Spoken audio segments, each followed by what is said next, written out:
Hello, Warhawks. This is Mr. Tipton. Today we're going to be starting Chapter 5, talking about classifying triangles. You can see that we have three different types of triangles. We have an isosceles, scalene, and also equilateral triangles here. Scalene triangles mean that we have no sides that are congruent. Isosceles triangles have two sides that are congruent. And I'm also going to go ahead and say that they have two congruent angles as well. And then equilateral triangles has all sides congruent and all angles are 60 degrees. So there's our three types of triangles that we have. To classify them, we need the side lengths. So I look here, the first side's easy to find, this one on the bottom. I can just count how long it is. Now be careful with scale, sometimes it goes up by maybe 2s or 5s, but we're just going to say this goes up by 1s. So I can count 1, 2, 3, 4, 5, 6, 7, 8, 9, 10. So the length of that side is 10. Now we can find the lengths of these other sides.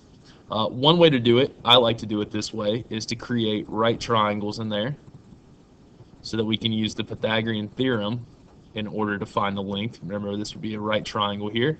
So we could do a squared plus b squared. This side is 1, 2, 3, 4. And then over here we have 1, 2, 3, 4, 5, 6. So to find the length of this side, I'm going to do 4 squared plus 6 squared, and that's going to equal this missing side squared. 4 times 4 is 16. 6 times 6 is 36.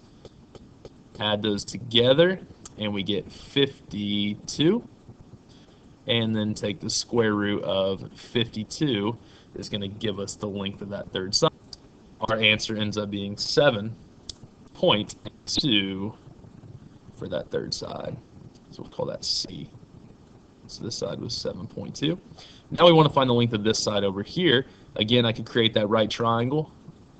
Go over here and then down.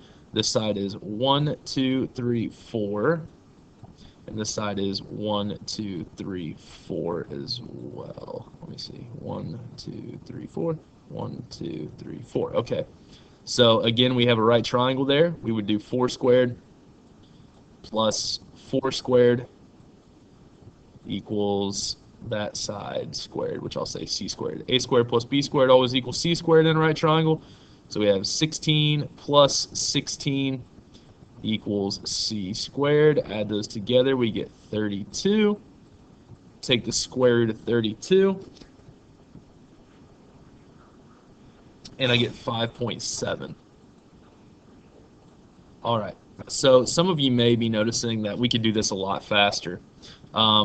If I can count and create those right triangles, if those right triangles aren't the same, like right away, this is 6, that's 4, is not going to be congruent to this one that's 4 and 4.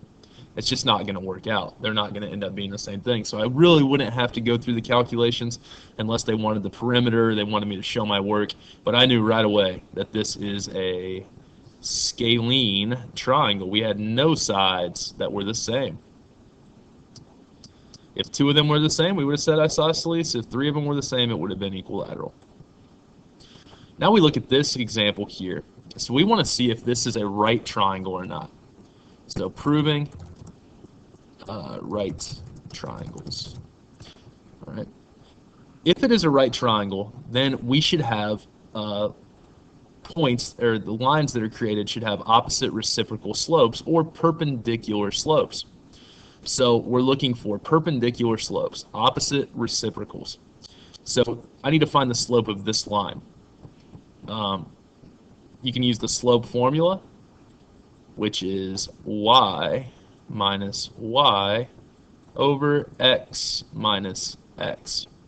So this point is located at 1, 2, 3, 4, 5, 6, 7, 1, 2, 3. So it's located at positive 7, positive 3. And let's find the slope of this line. So we're going to 1, 2, 3, 4, 5. 1, 2, 3, 4, 5, 6, 7. So this is located at positive 5, positive 7. So let's find the slope of that line. We do y minus y, so 7 minus 3 over x minus x, 5 minus 7. 7 minus 3 is 4. 5 minus 7 is negative 2. We could reduce that to negative 2 over 1 is going to be the slope of that line right there. Well, I can tell that these probably are not going to be right angles. You can see that they're acute. So let's find the slope of this line here. We're at 1, 1, 2, 3, 4, 5. So that point is located at positive 1, positive 5.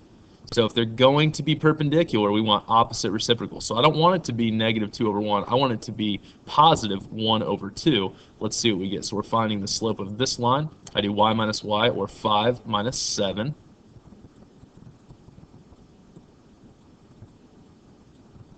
Over x minus x, or 1 minus 5. 5 minus 7 is negative 2. 1 minus 5 is negative 4. Negative over negative is positive, and that would reduce to 1/2. So there we compare the slopes. Yes, this is a right triangle. And there's your symbol. All right, so we'll say yes. Because the slopes were opposite reciprocals, we have a right triangle. If they weren't, then it just wouldn't be a right triangle. And now lastly, we can look at this one. I'm just going to see what the measurements are here. Let's find the side lengths. So if I'm going to find this side length, I'm going to do my right triangle around here, which is 1, 2, 3, 1, 2, 3, 4. So 3, 4. I'm going to do 3 squared plus 4 squared gives me that side. Now, we could look at this side here. That's going to be 1 and 1. And then if we look at this last side here, 1, 2, 3, 1, 2, 3, 4. So without even doing the calculations, what do I see here?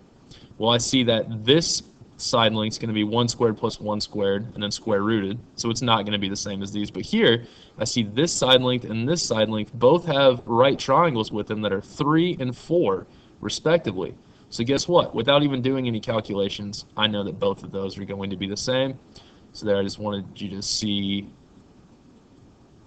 how we could actually show without actually doing all the work. If it ends up being the same right triangle, then that side length is going to be the same. And not only would those two sides be equal, but also these two angles right here would be congruent because it is an isosceles triangle. All right, we'll see you in class.